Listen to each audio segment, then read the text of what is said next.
అక్కినేని కుటుంబం గురించి చిన్న విషయం వచ్చినా అది నెట్టింట హాట్ టాపిక్ అవుతుంది. తాజాగా Naga Chaitanya, శోభితల funny chat viral అవుతుంది. తన రాబోయే సినిమా సెట్స్ లో వంట చేస్తున్న వీడియోస్ ను షేర్ చేసింది శోభిత. ఆమె ఇన్స్టాలో షేర్ చేసిన ఫోటోలు, వీడియోల్లో పప్పు కలుపుతూ, బెండకాయలు తరుగుతూ కనిపించింది. ఇంకో వీడియోలో అయితే తాను చేసిన సాంబార్కి టేస్టీ వావ్ అంటూ సంతోషంగా చూపించింది. వీటిని చూసిన అభిమానులు ఆశ్చర్యపోతూ శోభిత వంట కూడా చేస్తుందా అని కమెంట్స్ పెడుతున్నారు. అయితే అసలు హైలైట్ ఏంటంటే నాగ చైతన్య రియాక్షన్.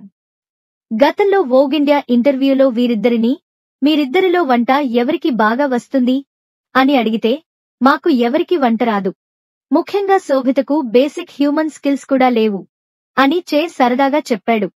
అదే ఇప్పుడు అందరికీ గుర్తొచ్చేలా శోభిత తన పోస్ట్ లో బేసిక్ హ్యూమన్ స్కిల్స్ అని హ్యాష్ట్యాగ్ ఇచ్చింది. దానికి నాగ చైతన్య కూడా తన స్టైల్లోనే ఫన్నీ రిప్లై ఇచ్చాడు. ఈ స్కిల్స్ ని ఆస్వాదించేందుకు వెయిట్ చేస్తున్నాను అని కామెంట్ చేశాడు. దీంతో వీరి ఫన్నీ చాట్ సోషల్ మీడియాలో వైరల్ అవుతుంది. ఇది చూసిన అభిమానులు కపుల్ గోల్స్ అంటూ కమెంట్స్ పెడుతున్నారు.